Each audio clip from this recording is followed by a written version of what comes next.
Curse energy, curse technique, reverse curse energy, reverse curse technique, domain expansion, simple domain, domain amplification, binding vow, maximum techniques and what the hell I am confuse. थोड़ा सा over dramatic हो गया है ना। खैर, अगर तुम्हें भी ऐसा लगता है कि कर्स एनर्जी काफी कंफ्यूजिंग पावर सिस्टम है तो कांग्रेचुलेशन, तुम अकेले नहीं हो, बिकॉज इट इज। तो जिन्होंने भी जुजुत्सु काइसेन मांगा पढ़ी है उन्हें ये रियलाइज जरूर किया है कि ये one of the most complicated मांगाज में से एक है, और उतना ही कॉम्प्लिकेटेड है इसका पावर सिस्टम कर्स एनर्जी, जो कि कई सारी इंट्रिकेट और कॉम्प्लेक्स टेक्निक से भरा हुआ है जो आपस में कई अलग अलग तरीकों से कनेक्ट करती हैं। अगर तुम लोगों ने मेरा एक भी वीडियो देखा है तो तुम्हें अंदाजा होगा कि मुझे एनिमे के वेरियस पावर सिस्टम्स के बारे में बात करना कितना ज्यादा अच्छा लगता है, जिसकी वजह से मैं काफी सारे पावर सिस्टम्स को आपस में कंपेयर करता रहता हूँ ये पता करने के लिए कि कौन सा सबसे बेस्ट है। और let me tell you, JJ के मांगा पढ़ते ही कर्स एनर्जी वेरियस रीजंस की वजह से मेरी टॉप 5 फेवरेट पावर सिस्टम्स में से एक बन गई थी, और मेरी गारंटी है कि ये वीडियो खत्म होते होते ये तुम्हारी भी टॉप फेवरेट लिस्ट में आ जाएगी। So if you are interested तो शुरू करते हैं। कर्स एनर्जी, जिसके नाम से समझ में आ ही गया होगा कि इट्स अ नेगेटिव एनर्जी, जो कि लोगों के हर तरीके के नेगेटिव इमोशन जैसे कि ग्रीफ, एंगर, सैडनेस, जो भी तुम सोच सकते हो उन सबसे क्रिएट होती है। और यही इसका पॉजिटिव पॉइंट है, क्योंकि वो पावर सिस्टम जो कि लोगों के पॉजिटिव इमोशन जैसे कि विल पावर या होप से पावर लेते हैं, डिफिकल्ट सिचुएशंस पे वीक पड़ सकते हैं। सपोज कि तुम कोई बैटल लड़ रहे हो जिसमें तुम हार रहे हो, तो मेरी गारंटी है कि तुम्हारे दिमाग में कोई पॉजिटिव थॉट या फिर इमोशंस तो नहीं आएंगे अनलेस यू आर लूफी। और curse energy as a power system इस तरीके की सिचुएशंस के लिए काफी ज्यादा इफेक्टिव है, क्योंकि तुम्हारे नेगेटिव इमोशंस तुम्हारी कर्स एनर्जी को फ्यूल करके और ज्यादा पावरफुल बना देते हैं, जो कि बैटल के आउटकम को चेंज करने में काफी ज्यादा हेल्पफुल होगी। और वैसे भी इंसान पॉजिटिव से ज्यादा नेगेटिव थॉट्स ही रखता है, पर इसी वजह से ये काफी ज्यादा रिस्की पावर सिस्टम भी है। वैसे तो जेजे के वर्ल्ड में हर ह्यूमन थोड़ी ही सही पर कर्स एनर्जी पोजेस करता है, पर वो ना ही उसे देख पाते हैं और ना ही उसे कंट्रोल कर सकते हैं, जिसकी वजह से ये उनकी बॉडी से लीक करती रहती है, और ये कर्स एनर्जी एक जगह पर इकट्ठा होते होते कर्स स्पिरिट्स को क्रिएट करती है। लेकिन नॉर्मल ह्यूमंस इन्हें भी नहीं देख सकते हैं, खासकर तब तक जब तक कि ये स्पिरिट्स बहुत ही ज्यादा स्ट्रॉन्ग ना हो। पर जो लोग एक सर्टेन अमाउंट से ज्यादा कर्स एनर्जी पोजेस करते हैं वो इन कर्स स्पिरिट्स को देख सकते हैं, और ऐसे इंडिविजुअल्स कहलाते हैं जुजुत्सु सॉर्सरर्स, जो कि अपनी कर्स एनर्जी को कंट्रोल कर सकते हैं, जिसकी वजह से ये उनकी बॉडी से अपने आप लीक नहीं करती है और ना ही कर्स स्पिरिट्स को क्रिएट करती है। लेकिन कर्स एनर्जी काफी ज्यादा वॉलेटाइल पावर सिस्टम है, जो कि नुकसान पहुंचाने के लिए ही बनी है, और जुजुत्सु सॉर्सरर्स भी इसके इफेक्ट से अछूते नहीं है। अगर तुम लोगों ने जुजुत्सु काइसेन सीरीज देखी है तो तुमने नोटिस किया होगा कि जितने भी हाई लेवल जुजुत्सु सॉर्सरर्स हैं वो सब दिमाग से थोड़े से हटे हुए हैं, और इसका एक बहुत ही अच्छा रीजन भी है, क्योंकि अगर वो ऐसा ना करें तो उनके नेगेटिव इमोशंस उन्हें कंज्यूम कर जाएंगे, जो कि हम लोगों ने गेटो के साथ में होते हुए देखा भी है। और इसीलिए ज्यादातर जुजुत्सु सॉर्सरर्स काफी नायलिस्टिक पर्सनालिटी के लोग होते हैं, जिन्हें दुनिया या लोगों से ज्यादा लगाव नहीं होता है। पर इसका मतलब ये नहीं है कि कर्स एनर्जी अपने में ही कोई बहुत ही बेकार पावर सिस्टम है, बिल्कुल भी नहीं, बल्कि it's very powerful power system, जो कि तुम्हें मरने के बाद भी जिंदा रख सकती है। अभी हम लोगों ने कर्स स्पिरिट्स की बात की थी कि कैसे वो नॉर्मल ह्यूमंस के नेगेटिव इमोशन से क्रिएट होती हैं, लेकिन ये 100% ट्रू नहीं है। एक्चुअल में कोई भी लिविंग बीइंग आफ्टर डेथ 2 तरीकों से कर्स स्पिरिट बन सकता है, खास करके जो अभी तक हम लोगों को दिखाए गए हैं, जिसमें से पहला ये है कि कोई पावरफुल जुजुत्सु सॉर्सरर किसी पर्सन को उसकी डेथ के समय पर कर्स कर दे, जिसकी वजह से उस पर्सन की सोल करप्ट होकर एक कर्स स्पिरिट में ट्रांसफॉर्म हो जाएगी, जैसा कि हम लोगों ने यूटा और रीका के केस में देखा था। और दूसरा तरीका हम लोगों को दिखाया नहीं बल्कि बताया गया था कि जुजुत्सु सॉर्सरर्स के काफी ज्यादा चांस होते हैं मरने के बाद में कर्स स्पिरिट में ट्रांसफॉर्म होने के। वैसे कर्स स्पिरिट में ट्रांसफॉर्म होने के बाद में जरूरी नहीं है कि पर्सन की कॉन्शियसनेस बरकरार रहे ही, पर क्या पता पावरफुल जुजुत्सु सॉर्सरर्स शायद रख भी सकते हो, जैसा कि सुकना ने किया। एक सेकंड सुन लो, ये मैं पहले ही क्लेरिफाई कर देता हूँ कि अभी तक हम लोग को नहीं पता है कि सुकना एक्चुअल में कर्स स्पिरिट है कि नहीं। चलो ये तो बात रही कर्स एनर्जी की कि वो क्या क्या कर सकती है, लेकिन अब बात करते हैं जुजुत्सु सॉर्सरर्स की कि वो इस पावर से क्या क्या कर सकते हैं। वैसे तो कर्स एनर्जी और भी बहुत तरीकों से यूज की जा सकती है, जैसे कि अपनी बॉडी को स्ट्रॉन्ग बनाना, लोगों की प्रेजेंस को सेंस करना, पर इसका सबसे इंपॉर्टेंट यूज है फाइट करने में, बिकॉज शोनेन एनिमे ऑब्वियसली। तो कर्स एनर्जी को फाइट में मेनली 3 तरीकों से यूज किया जाता है, जिसमें से पहला है कि किसी भी अदर पावर सिस्टम जैसे चक्रा, हाकी, नेन की तरह अपनी बॉडी या वेपन्स पर कोट करके, और इन्हें कहा जाता है नॉन टेक्निक्स, जिसके नाम से समझ में आ ही गया होगा कि ये कोई टेक्निक नहीं है, इसमें तुम अपनी कर्स एनर्जी को एज अ टेस्ट यूज करते हो, जैसा कि यूजी करता है। पर ये काफी प्रॉब्लमैटिक है, क्योंकि कर्स एनर्जी एक बहुत ही वॉलेटाइल पावर सिस्टम है, यानी कि ये हर समय वैसे वर्क नहीं करेगी जैसे कि उसका यूजर चाहता है, जिसका सबसे अच्छा एग्जांपल है यूजी की डाइवर्जन फिस्ट।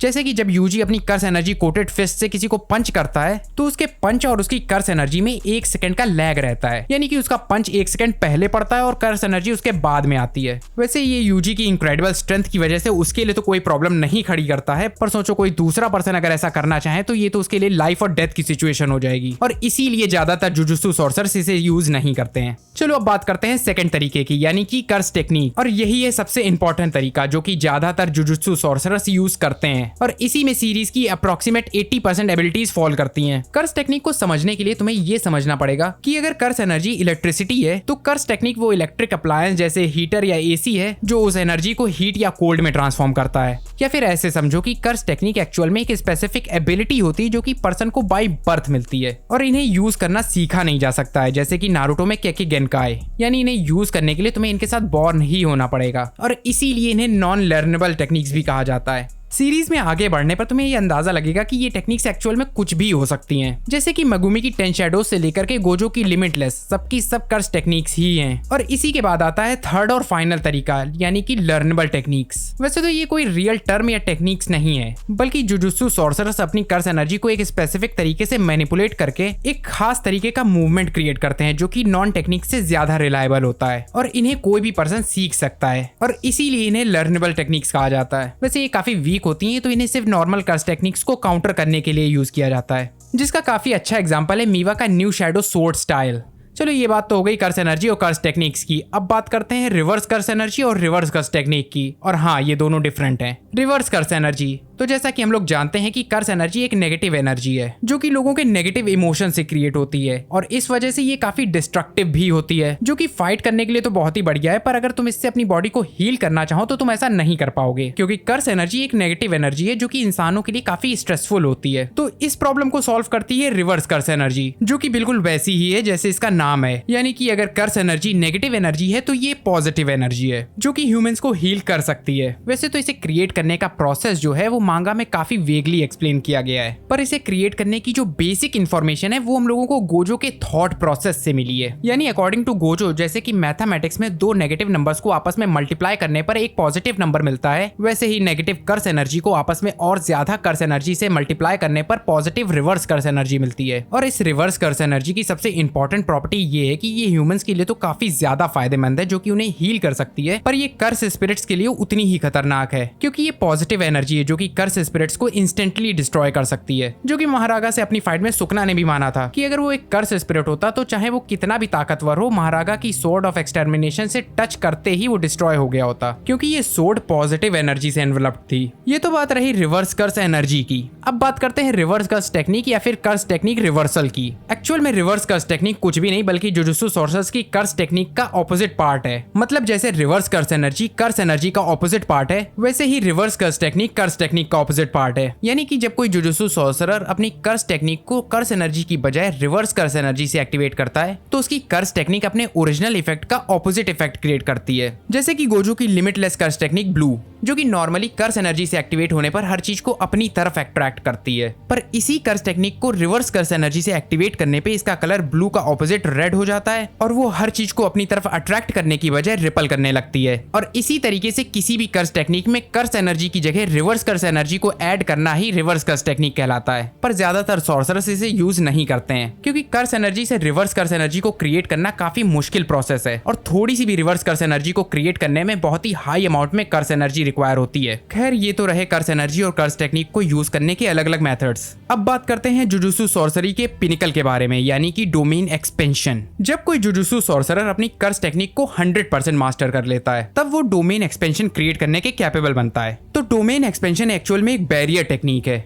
जो कि एक बैरियर के अंदर जुजुत्सु सॉर्सरर की कर्स टेक्निक का एक सेपरेट स्पेस क्रिएट करती है, just like a pocket dimension. यानी कि इसका सिंपल मतलब ये है कि उस बैरियर के अंदर एग्जिस्ट हर चीज जुजुत्सु सॉर्सरर की कर्स टेक्निक का पार्ट है, जिसका मतलब है कि उस बैरियर के अंदर तुम और तुम्हारी कर्स टेक्निक किंग है। यानी कि तुम वहां पर अपने ओपोनेंट के साथ में जो भी करना चाहो वो तुम कर सकते हो, तुम्हारा कोई भी अटैक कभी भी मिस नहीं होगा, अनलेस तुम्हारे ओपोनेंट का डोमेन तुम्हारे डोमेन से ज्यादा स्ट्रॉन्ग और पॉलिश्ड ना हो, क्योंकि दो डोमेन्स के क्लैश में हमेशा वीक डोमेन कैंसिल हो जाता है। पर अगर तुम्हारा ओपोनेंट डोमेन क्रिएट नहीं कर पाता है तो उसका हारना 99% तय है, अनलेस कि वो सिंपल डोमेन क्रिएट करना जानता हो। देखो, सिंपल डोमेन उतना सिंपल है नहीं जितना इसका नाम है, क्योंकि इसे सीरीज में बहुत ही कम स्क्रीन टाइम मिला है और बहुत ही कम लोग इसे यूज भी करना जानते हैं। सिंपल डोमेन के यूजर एक्चुअल में डोमेन एक्सपेंशन के यूजर से भी ज्यादा रेयर हैं, जिसमें से अभी तक हम लोगों ने सिर्फ 11 लोग देखे हैं, जिसमें से एक मीवा और टोडो भी है। तो सिंपल डोमेन या एंटी डोमेन टेक्निक उन लोगों को डोमेन एक्सपेंशन के इफेक्ट से बचाने के लिए क्रिएट की गई थी जो लोग खुद डोमेन एक्सपेंशन क्रिएट नहीं कर पाते हैं। अगर सिंपल डोमेन को बहुत ही सिंपल टर्म में एक्सप्लेन करना हो तो उसे एस्ट्रोनॉट का सूट समझो और एनिमी की डोमेन एक्सपेंशन को स्पेस, यानी कि अगर तुम स्पेस में विदाउट सूट जाओगे तो वैक्यूम की वजह से एक झटके मर जाओगे। और ऐसा ही है डोमेन एक्सपेंशन के साथ भी, क्योंकि डोमेन एक्सपेंशन के अंदर की हर चीज तुम्हारे एनिमी की कर्स टेक्निक और कर्स एनर्जी है, यानी कि उसका कोई भी अटैक तुम्हें 100% हिट करेगा। और इससे बचने के लिए सिंपल डोमेन में यूजर अपने एनिमी के डोमेन एक्सपेंशन के अंदर अपने चारों तरफ एक बैरियर क्रिएट करता है, जिसके अंदर तुम्हारे ओपोनेंट की कर्स एनर्जी फ्लो नहीं करती है, जिसकी वजह से डोमेन एक्सपेंशन का गारंटेड हिट वाला इफेक्ट वर्क नहीं कर पाता है। पर इसका मतलब ये नहीं है कि तुम बच गए इससे। सिंपल डोमेन सिर्फ तुम्हें थोड़ा टाइम देता है तुम्हारे ओपोनेंट को हराने की स्ट्रेटेजी सोचने का,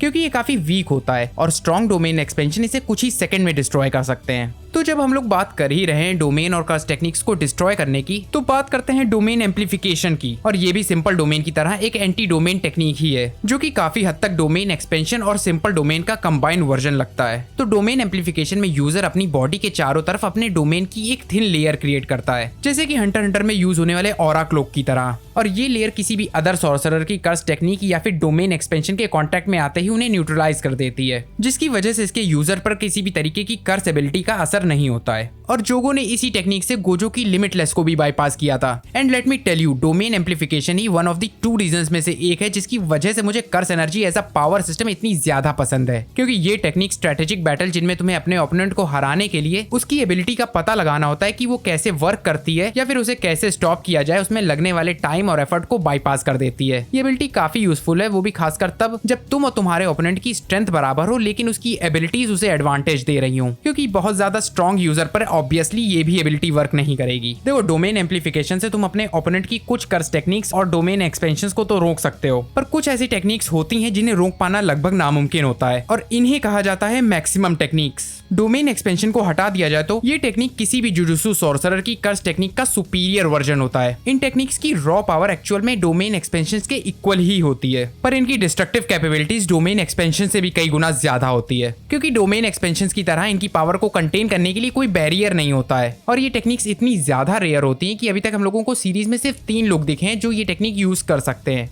तो बस अब यहाँ से एंड होती है हर तरीके की ऑफेंसिव और डिफेंसिव एबिलिटीज। अब बात करते हैं सीरीज की मेरी सबसे फेवरेट पावर या फिर कॉन्सेप्ट की, जिसकी वजह से कर्स एनर्जी मेरी फेवरेट पावर सिस्टम्स में से एक है, बाइंडिंग वाव। एक्चुअल में binding wow is just like a promise, जो कि जुजुत्सु सॉर्सरर्स खुद से या फिर किसी और से कर सकते हैं, जिसमें उन्हें और अदर पर्सन को खुद को एक डिसएडवांटेज देना होता है, जिसकी वजह से उन्हें एक एडवांटेज भी मिलता है। एक्चुअल में कर्स एनर्जी भी लॉ ऑफ इक्विवेलेंट एक्सचेंज के ही कॉन्सेप्ट पे वर्क करती है, यानी कि जब तुम कुछ खोओगे तभी कुछ पाओगे भी। जस्ट लाइक हंटर में नन पर रिस्ट्रिक्शंस पोस्ट करना, पर ये नन की रिस्ट्रिक्शन से ज्यादा अच्छी इसलिए है क्योंकि जहां पर नन बैटल्स में तुम्हें अपने ओपोनेंट से अपनी एबिलिटीज को छुपाए रखना होता है उनसे एडवांटेज पाने के लिए, वहीं बाइंडिंग वाव की हेल्प से तुम खुद पर एक डिसएडवांटेज फोर्स कर सकते हो अपनी कर्स टेक्निक को एनिमी को बता करके, जिसकी वजह से तुम्हारी कर्स टेक्निक का रिवील हो जाना तुम्हें एक डिसएडवांटेज तो देगा, पर साथ ही साथ तुम्हें एक एडवांटेज भी मिलेगा जो कि किसी भी फॉर्म में हो सकता है, जिसमें ज्यादातर केसेस में तो यूजर की कर्स टेक्निक और ज्यादा पावरफुल हो जाती है, और ये काफी ज्यादा पावरफुल एबिलिटी हो सकती है लाइफ और डेथ की सिचुएशन में, और ऐसा एडवांटेज बहुत ही कम पावर सिस्टम्स दे पाते हैं।